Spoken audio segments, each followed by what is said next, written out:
Greetings, everybody. Thank you for joining us for another edition of the Surf and Sales podcast with my co-host, Scott Leese. I am Richard Harris.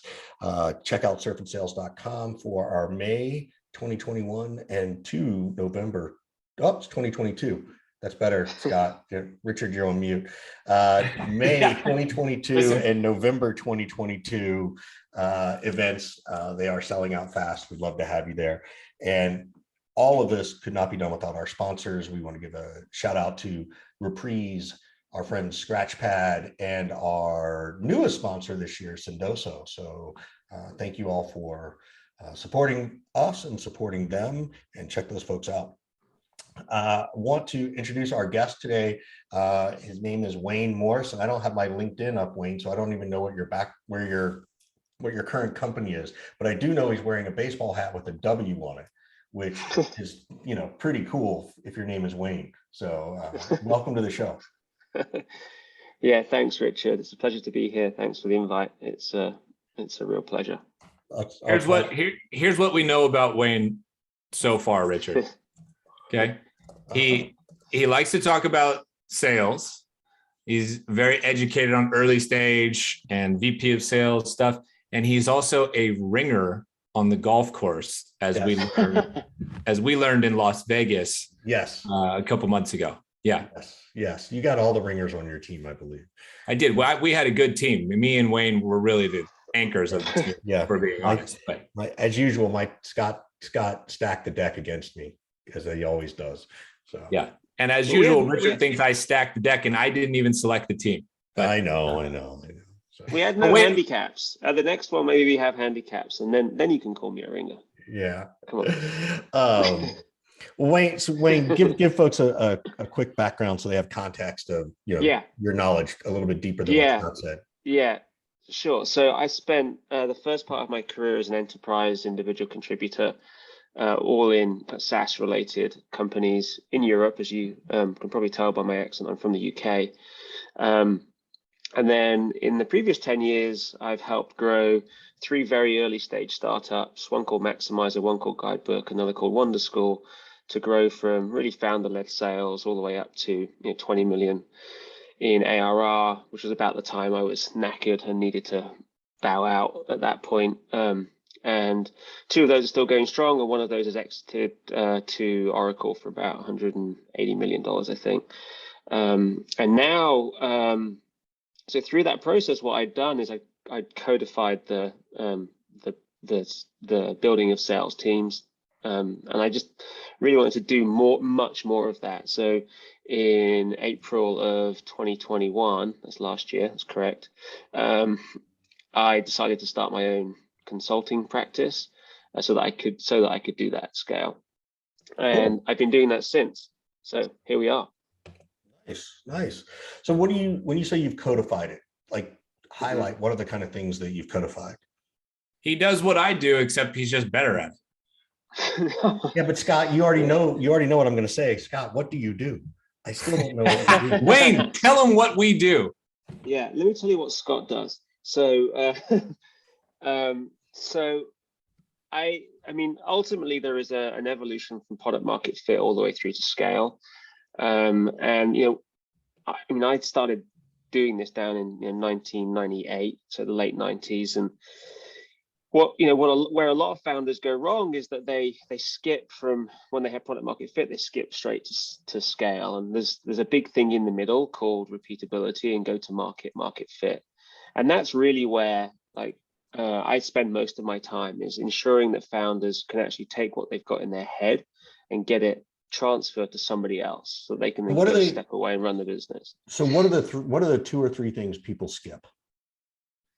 Well, they firstly think that the person they have in the business is actually selling themselves, when often the founder is actually still doing the sale. So letting go of their baby is something that they really struggle with. I see that a lot.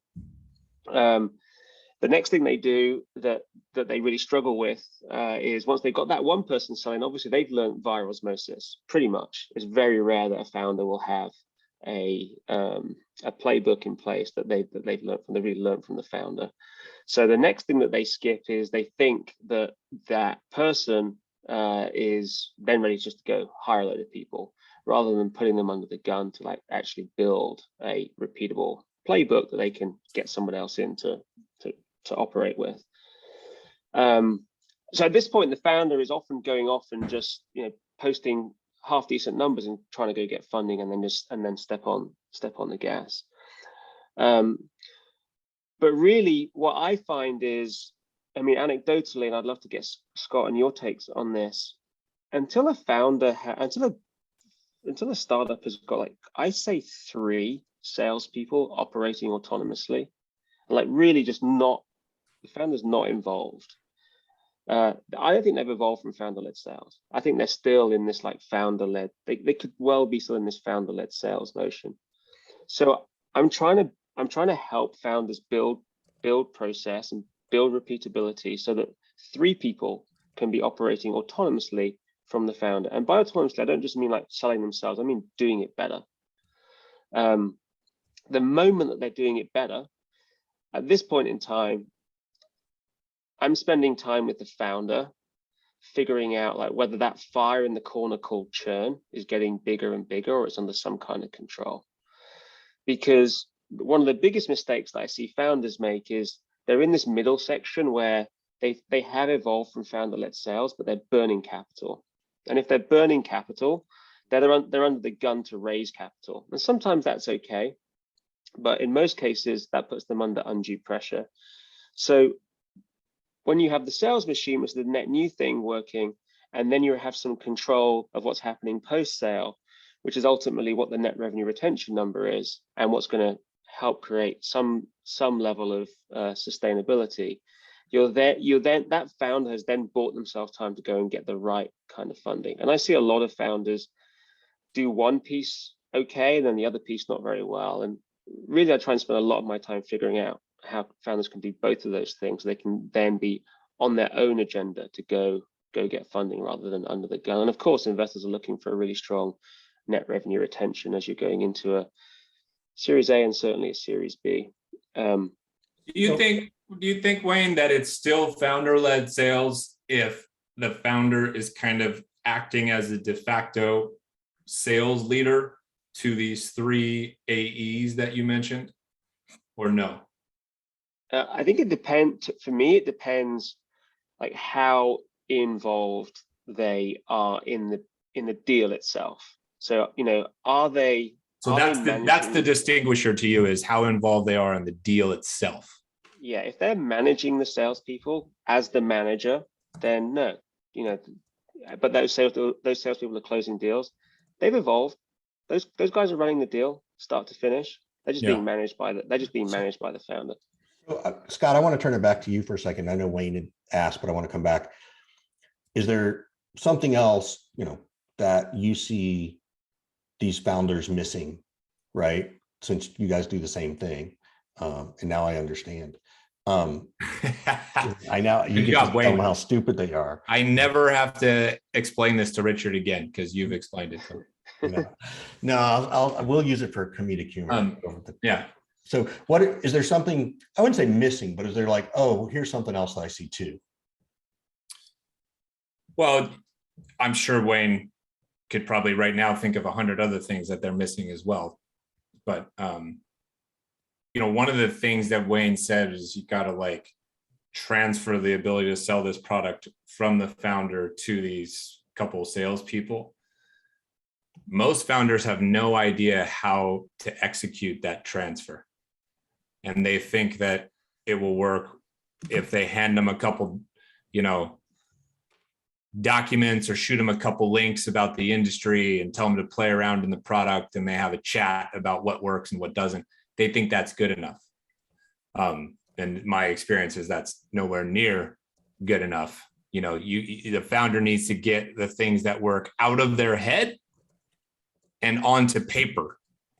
Mm-hmm. And then it becomes a more teachable, and I think Wayne used the word codified kind of process. And that requires a decent amount of grunt work that most founders are unwilling to do because they don't see it as a high value use of their time, when in fact it really is. It's just super unsexy. So that's one thing that I don't think that Wayne touched on that I would add there. Do you agree with that, Wayne? Yeah, I mean, the documentation of literally everything. What I say to my founders is just write everything down. Write it down, stick it into a document. It doesn't matter how messy it is, just please write it down. Or just record it. Like Loom record, you've got to document it somehow. Because how are you going to transfer that knowledge otherwise? And yeah, my experience is the same, Scott, is that a lot of them don't really want to do it. It's too hard. It's not, I don't know why they don't. So, sometimes what they do then is they get salespeople in to solve that for them. And that's like, that's hit and miss at that point. In fact, Scott, I know that you on one of the, I think it was either Tequila Tuesday or TNS, you mentioned how like you just make the assumption that when you were going in as an operator that they hadn't found product market fit and that was going to be on you. Yeah. Well, like that person, you in this case, going in and doing that, you're providing the most incredible amount of value to that founder. I mean, I would argue that you're basically a co-founder. Because I would support that argument, Wayne. Yeah. Yes, I would support that argument. I've seen Scott do it. So yes, I would agree. Yeah. So without that person, like where's that company? Yeah, they're nowhere, but all sorts of weird things happen and somehow we get a big 1% versus the founder's 30 to 40%, but we digress a little bit. Yeah. But that is the problem. I mean, Wayne is articulating the problem well, trying to go from founder led to actual sales team led. When should a founder be thinking about bringing in the actual head of sales? This is something that I see all the time and everybody's debating. Like, founder knows how to sell. Do you hire the AEs first before you bring in the head of sales? Do you hire the head of sales before the AEs? If you have AEs and no head of sales and the founder's kind of overseeing, at what point do you have confidence to bring in a head of sales? All of those kind of questions I see founders struggling with all the time, and you have to as well, I would imagine. Yeah. So firstly, in my view, it depends on the founder. Like, what's their skill set? So, are they an engineering founder who has somehow proven the value and somehow themselves proven it can be sold?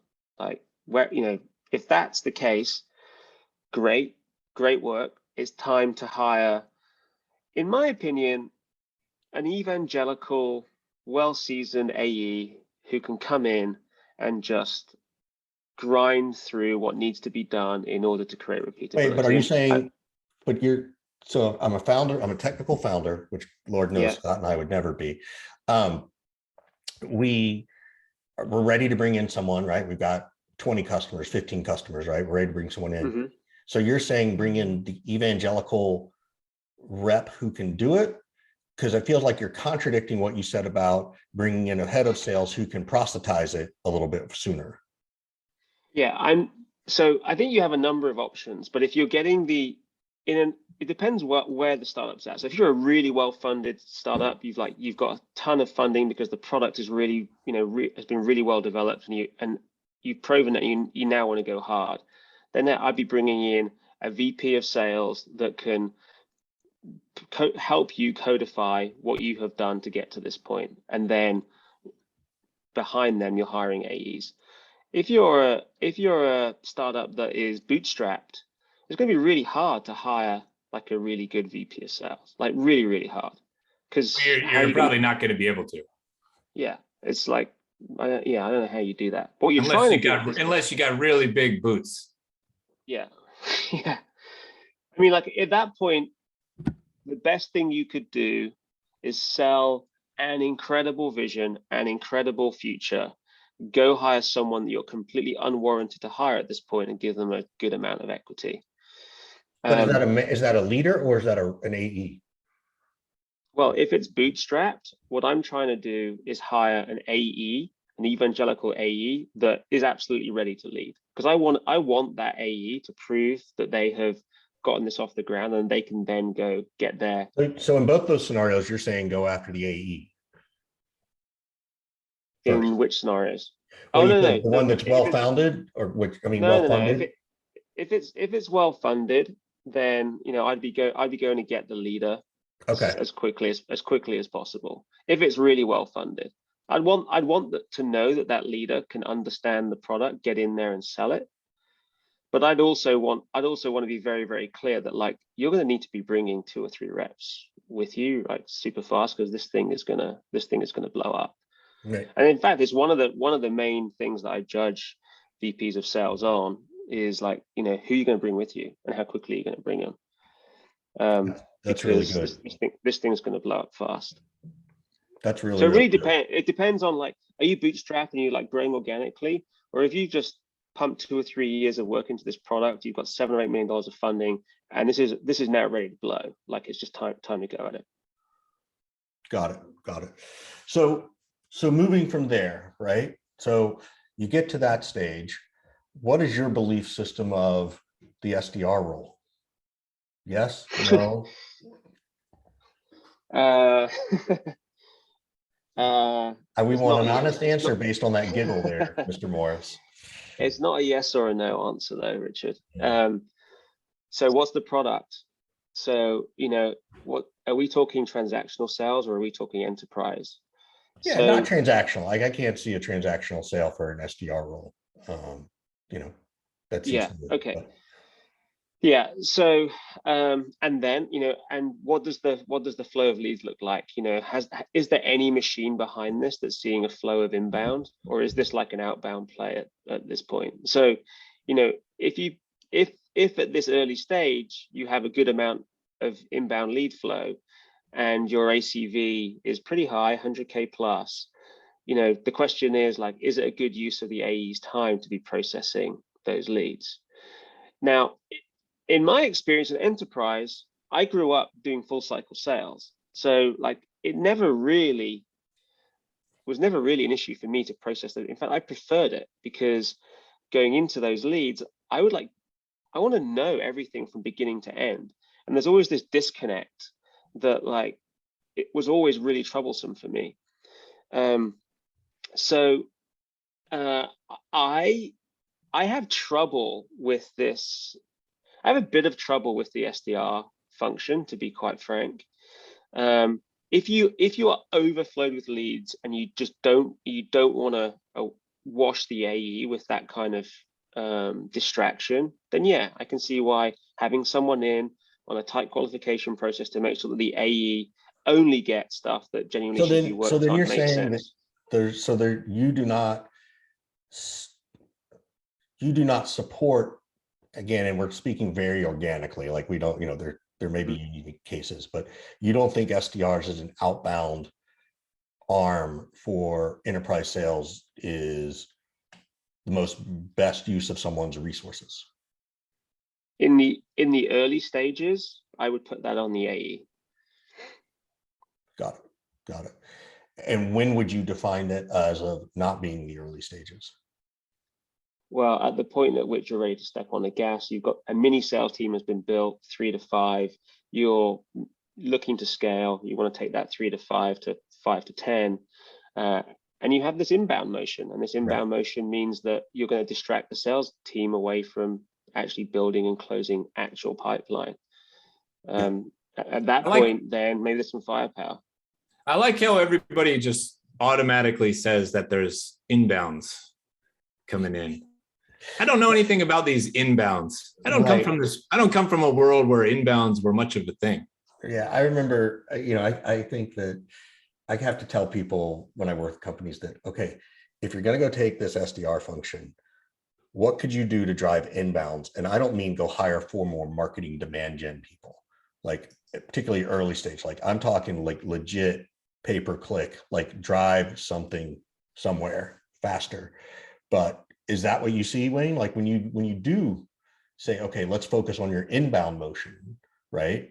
What are you encouraging these startups to do at that, again, early bootstrap stage versus, a growth stage? Really it's about educating the audience. What is your product? What are they interested in? And really is building community around that. And that takes a lot of time. So, the prospect of having The prospect of having inbound quickly, if you haven't done any education or nurturing of a community, is pretty alien to me as well. I mean, I'm literally going at Fortune 500, Fortune 1000 companies and just trying to network across those as fast as possible. So really inbound for me is like truly organic. Like, I read this article, I attended this webinar, I now understand your company, your product. This feels like something I should learn more about. Can we put time in the calendar? Or like more, an even better one would be, this makes sense. Can you just send me some pricing? When that's happening, again, I'm not really sure I need an SDR. Like, it just has to be happening at real volume, because when that's happening, those are really powerful signals. Can I just take that? Like, as the AE, can I just take that and own it? Yeah. Can I just have that conversation with that dude? Because like, they're ready. I don't need someone else to tell me that they're ready. Yeah. Let me pull us out of this for a second and ask you a tough question potentially. You ready? Yeah, go for it. Why did you decide to stop being a VP of sales and go out on your own?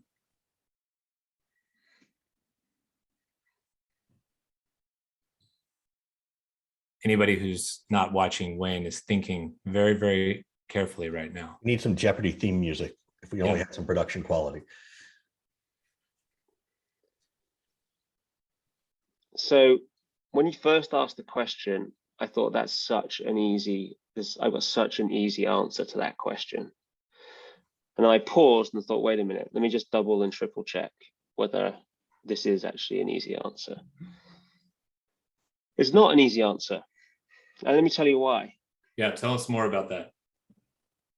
I love being that first VP of sales. You know why? Because I fucking love building companies. Yeah. There is nothing better. You get in early and you're like, this is a fucking shit show. Right, let's figure this shit out. And I love picking up the phone and I love getting out there. And I'm like, guess what I discovered today? I discovered this. And we are going to shift what we're doing from here to here on a sixpence or on a dime, as you Americans say. So like, and when that happens, and that happens on a high frequency at early stage startups, you feel so fucking good about yourself, because what you're doing is getting signal and you feel like you're actually building. And then you're doing it with a group of people who also haven't got a fucking clue what they're doing or what's going to happen next. And they're discovering stuff at the same time, whether it's product, whether it's engineering. And you're in this melting pot together. And there's just something about that is really attractive, and just a lot of fun. I agree. Like, those were my favorites, right? Because you're in the trenches, you're all doing it together. It's your war story. It's your, you're going to remember these people forever, right? It's kind of like, you're getting paid to solve chaos, right? And that's fun. For me, that was always fun, Yeah. Okay. So why did you decide to stop being a VP of sales? Yeah.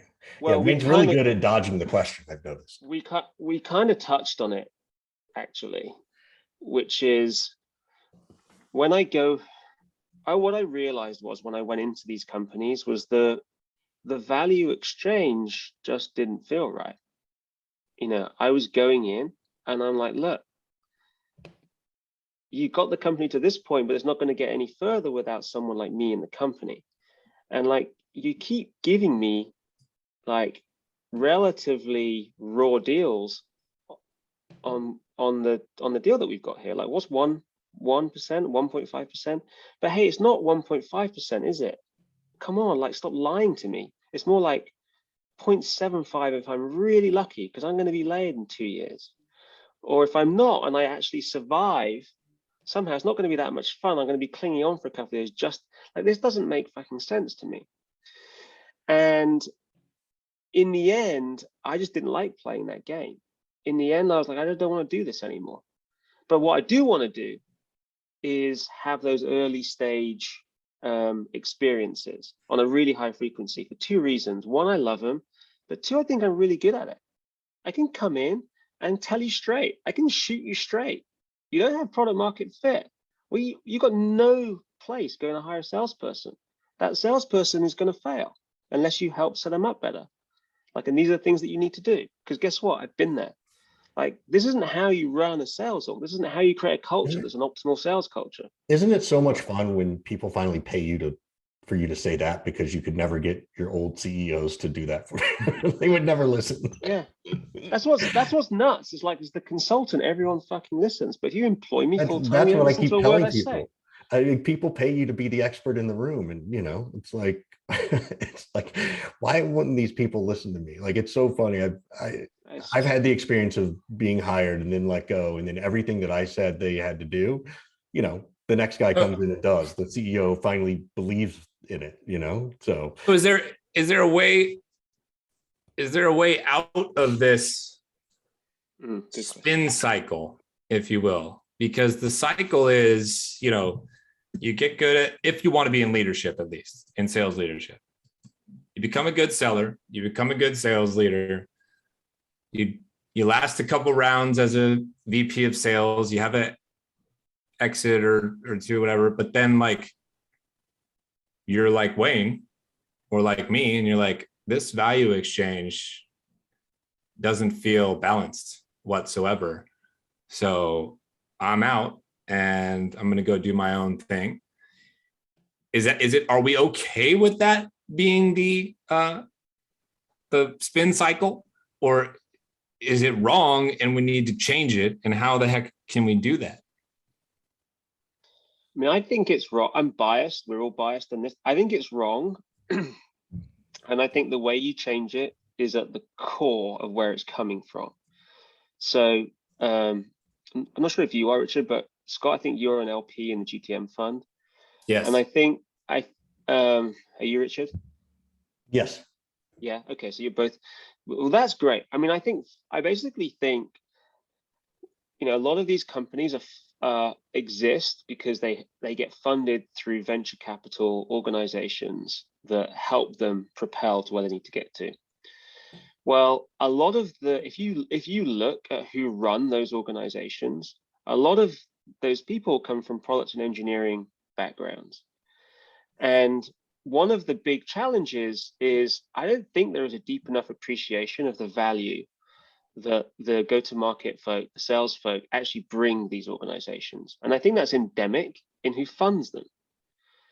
If you have a deep appreciation of the value of the person that leads sales, I think you're going to look at them and treat them differently. So in your scenario, Scott, where you go in as basically the co-founder trying to figure out product market fit for the very first time, my view is, if the people funding that organization are giving advice and they come from a deep sales appreciation background, what they might say to those founders is, if you really, really want someone as good as Scott to come in at this point in time, I think you need to make him a co-founder.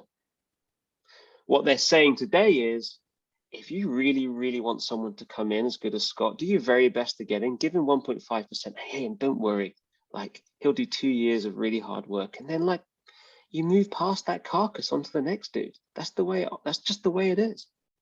But that's not the way it fucking should be. Because people like Scott, people like me and others basically say, fuck you, I'm not doing this anymore. And then, I mean, there's more VPs of sales that are now ex-VPs of sales than ever in any time in my life. Yes, they're all doing something else. Everybody's hitting the eject button because of what Wayne is talking about a little bit, I think. Yep. Wait, that's my take. Wayne, are you wearing a 49ers jersey? Sorry, but he's representing the whole Bay Area right here, Richard. He's doing very good. There he is. So yeah, this is South Korea. This is a Seoul, Korea baseball cap. One of the teams there. This is a San Francisco 49ers shirt. Yeah, man, I'm in the Bay Area. Come on, I've got a flag. I didn't know English people really understood how to play oblong ball, as my called it. So, yeah. Sorry to interrupt the thought, but I agree with you on all of it. I want to ask you one more question, and then we'll flip it over to you to ask us a question. And it's about messaging frameworks, right? For your clients. Like, if you have a company, like what does your framework create around the pitch and the messaging? And I think the real question is, how do you get something that seems complex into simplicity as it relates to sort of your messaging and framework when you're working with people? Well, often when I turn up, the message has been like completely complicated already. So often it's just like undoing what they've already done. And the first discussion I'm having with founders is like, I'm a layman here. Oh, actually, let me back up a little bit. I'm a very big, if you look at my resume, every company I've moved from and to, it's a completely different industry. I have no industry expertise, like zero. I'm not an industry expert at anything, nothing at all. I know nothing about any. I get this all the time from VCs, like, where do you specialize? What do you mean? It's like making money. Is that good enough? And I love it so much. Industry expertise is the most over-optimized thing that I can think of. Yeah. Ever. So I go to so with that in mind, I'm like, hey, I know nothing. I just know how to make you money, and I'll just take you to where the money is. So in order to get there, I need to understand your product. So I try and get founders just to put it into complete layman terms for me. It's basically first principles. What is it that you've got? How core is it to who you're selling it to, and how easily can they replay the ROI back to me? Like, what does that look like? And I need them to just break that down to me in really simple terms. So I try and hyper focus as high up the value chain as possible, understanding that, and that's where I try and like start with the messaging. So I'm always thinking like, can this move a share price? Is it possible that I could convince a CEO with a very quick message that this product can move your share price? And I'm really trying to start there. I am understanding, of course, that there are other buyer influencers in play that might need slightly different messaging, whether that's the technical influence or the person on the ground actually using the product. But Richard, I'm really starting as really high as I possibly can, because that's where, if we can nail that, everything rolls downhill really easily from there. So what is the value proposition to the economic buyer that's hopefully really, really senior in the organization? And the things that I get most excited about are like, can this fundamentally shift the way in which you run your company? And if the answer is yes, how do we relay that? Scott, what two words am I thinking of? Do you know? I don't know. I have no idea. What words? All Wayne is trying to say is, show me the economic impact of your solution. Right. Richard's favorite words. So, quick shout out to Reprise, Sendoso, and Scratchpad for supporting us as always at the Surf and Sales podcast and the event. Check it out. We'd love to see you there live. And of course, Wayne, this is that fun time where we turn it over to you. What question do you want to ask us? Yeah, cool. So all my questions revolve around your own businesses. So you've already been very generous to me in one-on-one sessions when we've got to meet up to give me some insights. Maybe I can just explain what one of my biggest challenges was or has been, and then maybe you can give me a take on like what, how you would deal with that. So I think the mistake that I made in building my consultancy was I didn't have a strong network. I mean, I was 4 years into the US, didn't have a strong network, but had strong knowledge, right? So then I have this issue around awareness and network and pipeline. If you are in my position right now, and I know Scott, you and I converse a little bit through our communities. Richard, you and I less so. If you were in my position right now, and what I've done is I've consistently produced content to build up community, engaged in community to learn, and also to build up network. What would you do in my position to ensure that, what I'm thinking about here is like, I don't want lumpy pipeline, right? I just want consistency of flow into my consulting practice. And the way I get that right now is some referrals. I have some VCs who point me in certain directions. I have some people that do some very kind recommendations. But I would say if I looked at my own go-to-market evolution, I would say I'm at like 0.3 on my evolutionary curve, where I, as the founder, have proven that there is value, and I've proven that I can sell it. Yeah. And I'm at this like next stage where I'm like, I need this like repeatable sales motion. So what would I? Here's what I would tell you.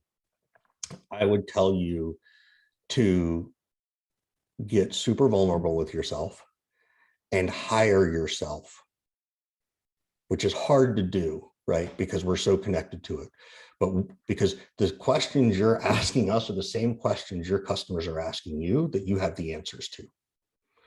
Now, part of your answer is capacity. What is Wayne's capacity to do all these things, right?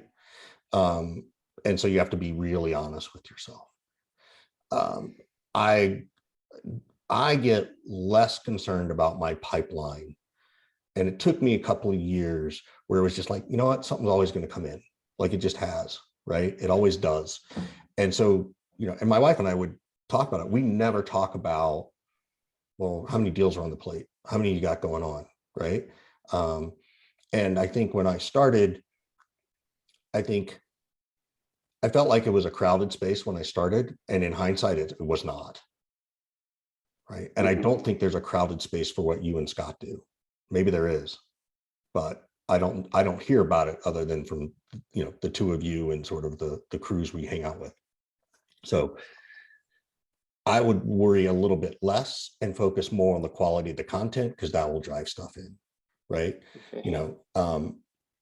When I discovered the whole LinkedIn piece and figured out how to automate that so I could get to my connections, that's when things also started helping. And then Scott started doing it, and then Scott surpassed me on it, and still does. And so those are, to me, the things that I focus on, because as a solo entrepreneur, you only have so much capacity, right?